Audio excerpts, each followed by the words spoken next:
جو ہم نے جان بوجھ کر کیے ہیں، یا کہ جو چھوٹے ہیں، جو بڑے ہیں، جو چھپے ہوئے ہیں، یا جو ظاہری گناہ ہم سب نے کیے ہیں تو وہ گناہ ہمارے معاف ہو جائیں۔ تو یہ اسرار تسبیح کی آج کل ایک روایت چل رہی ہے 15-20 سال سے، کہ ہر نماز میں، ہر مسجد میں تقریباً یہ ایک مسئلہ کھڑا ہو گیا ہے کہ جب کوئی مقدس رات آتی ہے، شب برات یا شب قدر، تو لوگ آ کر پوچھتے ہیں ہاں جی جماعت ہوگی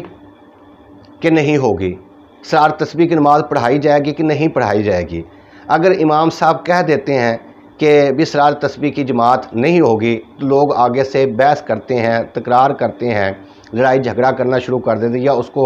امام صاحب کو برا کہنا شروع کر دیتے ہیں۔ یہ آہستہ آہستہ ایک رواج بن چکا ہے، جس طرح کہ عید الفطر کی نماز ادا کی جاتی ہے، عید الاضحیٰ کی نماز ادا کی جاتی ہے، اسی طرح یعنی کہ جب تک ان راتوں میں اسرار تسبیح کی نماز ادا نہ کی جائے تو لگتا ہے کہ شب قدر جو رات ہے وہ شب قدر ہی نہیں ہے، شب برات ہے تو وہ شب برات ہی نہیں ہے۔ تو اس کے لیے یہ حکم ہے کہ نفلی نمازیں جتنی بھی ہیں سوائے تراویح کے، ان کی نفلی نماز کی جماعت نہیں ہے۔ اگر کوئی نفلوں کی جماعت کرواتا ہے تو اسے جماعت کا ثواب نہیں ملتا۔ تو وطر جو جماعت کروائی جاتی ہے، اس کا حکم بھی صرف رمضان کے مہینے میں ہے۔ جیسے ہی رمضان کا مہینہ ختم ہوا، چاند نکل آیا، تو اس کے بعد وطر کی جماعت کا حکم نہیں ہے۔ تو آج کل یہ رواج چل چکا ہے کہ باقاعدہ طور پر بڑے اہتمام کے ساتھ اشتہار چھپائے جاتے ہیں، بڑے اہتمام کے ساتھ لوگوں کو بتایا جاتا ہے، تو اعلان کیا جاتا ہے تقریباً ہر مسجد میں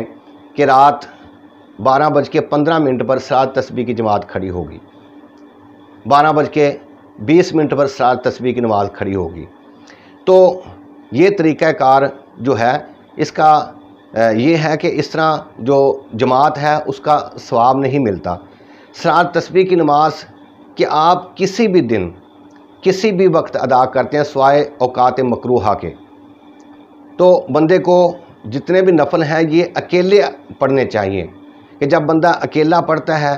تو پھر بندہ اپنے گناہوں کو یاد کرتا ہے، جیسے جیسے وہ اللہ کی بارگاہ میں کھڑا ہوتا ہے وہ اپنے گناہوں کی طرف توجہ کرتا ہے، جیسے جیسے اسے اپنے گناہ یاد رہتے ہیں اللہ کی بارگاہ میں وہ شرمندہ ہوتا ہے، اس کی آنکھوں سے آنسو نکلتے ہیں اور وہ اپنے آپ کو گناہ گار تصور کرتا ہے، اس طرح اس کے دل میں عاجزی پیدا ہوتی ہے۔ تو یہ اب مسئلہ یہ پیدا ہو گیا ہے کہ ہر مسجد میں اسرار تسبیح کی نماز اس طرح کرائی جاتی ہے جس طرح کہ اس کا کرانا فرض ہے۔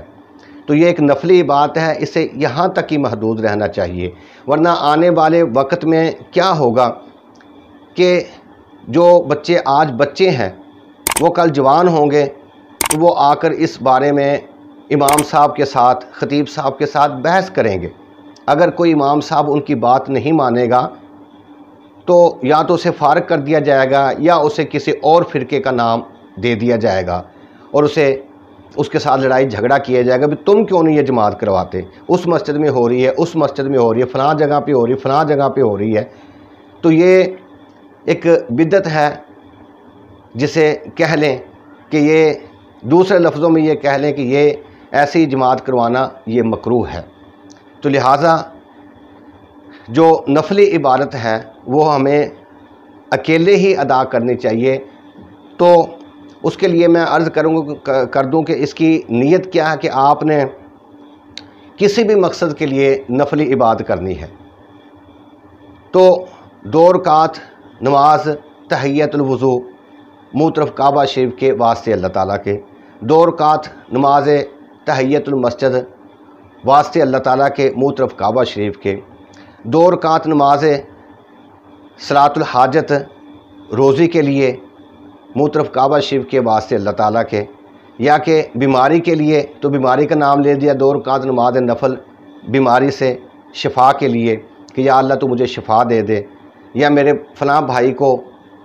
امتحان میں کامیابی دے دے، اس لیے میں 2 نفل پڑھ رہا ہوں کہ 2 رکعت نماز نفل میرے بھائی کو شفا عطا فرما دے منہ طرف کعبہ شریف کے واسطے اللہ تعالیٰ کے۔ یہ کہ اس کی نفلوں کی نیت ہے، اور اسی طرح صلاۃ التسبیح کی جو نیت ہے وہ اس طرح کے 4 رکعت نماز صلاۃ التسبیح منہ طرف کعبہ شریف کے واسطے اللہ تعالیٰ کے، اللہ اکبر۔ تو اس کا طریقہ کار یہ ہے کہ اللہ اکبر کہہ کے ہاتھ باندھ لینے ہیں، سبحانک اللہ پڑھنی ہے، ولا الہ غیرک پڑھ کے آپ نے 15 مرتبہ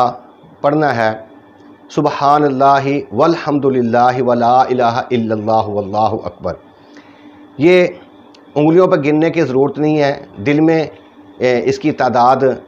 گنتی کو سامنے رکھیں۔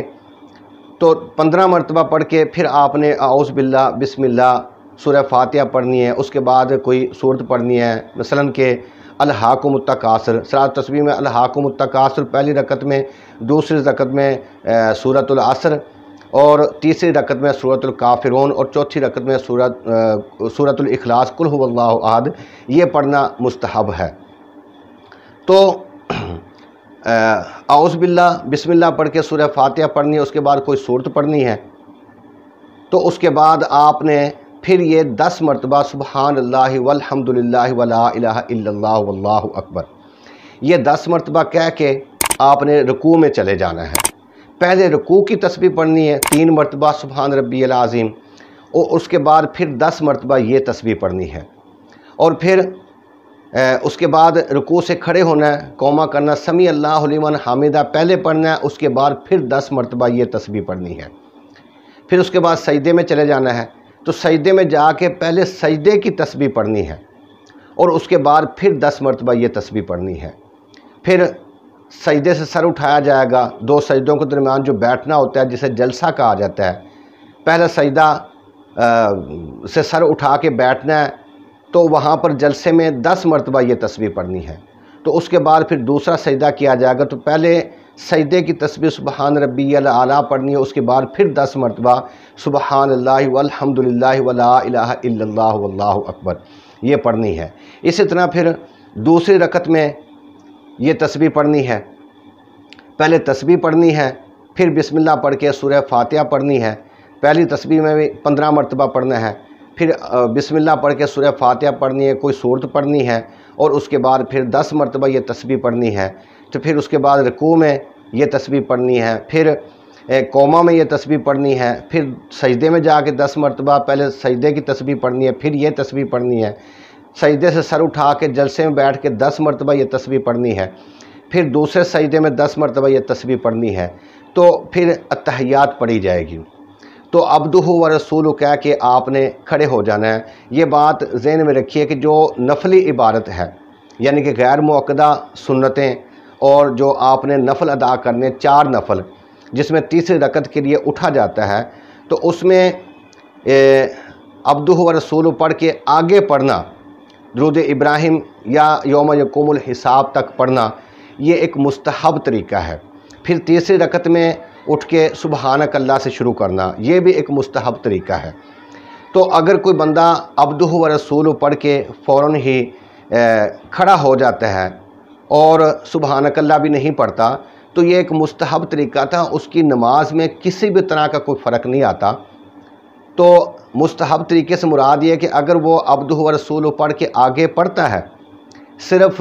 نفلی عبادت میں، یعنی کہ سنت غیر مؤکدہ میں، اور یا اس کے علاوہ کچھ 4 رکعت والی نفل ادا کر رہا ہے، اس میں ایسا کرتا ہے تو اسے اضافی ثواب ملے گا۔ اگر وہ نہیں کرتا، دوسری جو نمازیں ہیں، فرض نماز ہوگی، وتر ہو گئے، سنت مؤکدہ ہوگی، تو اس میں یہ بات یاد رکھیں کہ عبدہ و رسول پڑھ کے تیسری رکعت کے لیے فوراً ہی کھڑے ہو جانا ہے۔ اگر آپ عبدہ و رسول پڑھ کے اللہم صلی علی محمد اتنے الفاظ پڑھ لیے، یا اتنے الفاظ نہ پڑھے، اتنی دیر تک ویسے ہی بیٹھے رہے، تو یاد رکھیں کہ آپ کو آخری التحیات میں سجدہ سہو کرنا لازم آ جائے گا، ورنہ آپ کی نماز نہیں ہوگی۔ تو تیسری رکعت میں بھی آپ نے اسی طریقے سے یہ تسبیح 10 مرتبہ پڑھنی ہے، اور اسی طرح پھر آپ نے کوئی صورت پڑھنی ہے، کوئی فاتحہ پڑھ کے کچھ صورت پڑھنی ہے، اس کے بعد پھر 10 مرتبہ یہ تسبیح پڑھنی ہے، پھر رکوع میں جا کے پڑھنی ہے، پھر سجدوں میں پڑھنی ہے دونوں میں، پھر چوتھی رکعت میں بھی یہی طریقہ ہوگا، یعنی کہ ہر رکعت میں 75 مرتبہ پڑھنی ہے اور 300 مرتبہ یہ تسبیحات پڑھی جائیں گی۔ تو اگر کوئی بندہ تعداد میں تھوڑی پڑھ لیتا ہے یا بھول جاتا ہے، فرض کریں کہ وہ قیام کی حالت میں تھا، اس نے سورہ فاتحہ پڑھی، اس کے بعد کوئی صورت پڑھی، تو اب یہ تسبیح پڑھنی تھی، سبحان اللہ والحمدللہ یہ تسبیح پڑھنی تھی، تو غلطی سے وہ رکوع میں چلا گیا، تو اب رکوع سے واپس نہ آئے، بلکہ وہ یہ تسبیح اس میں رکوع میں ڈبل جا کے کہ رکوع والی پڑھے پھر یہ پڑھے، یعنی کہ اگر 10 مرتبہ پڑھنی تو 20 مرتبہ رکوع میں کر لے، یا ایک رکوع میں وہ بھول گیا تھا 5 مرتبہ اس نے پڑھی تو وہ غلطی سے اس نے سر اٹھا لیا، یا اس نے سبحان ربی العظیم پڑھ کے وہ فوراً کھڑا ہو گیا، تو دوسرے سجدے میں ان تسبیحات کو مکمل کر کے تاکہ ان کی تعداد پوری ہو جائے۔ تو یہ ہے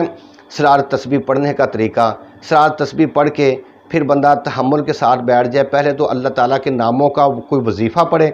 اور اس کے بعد حضرات والسلام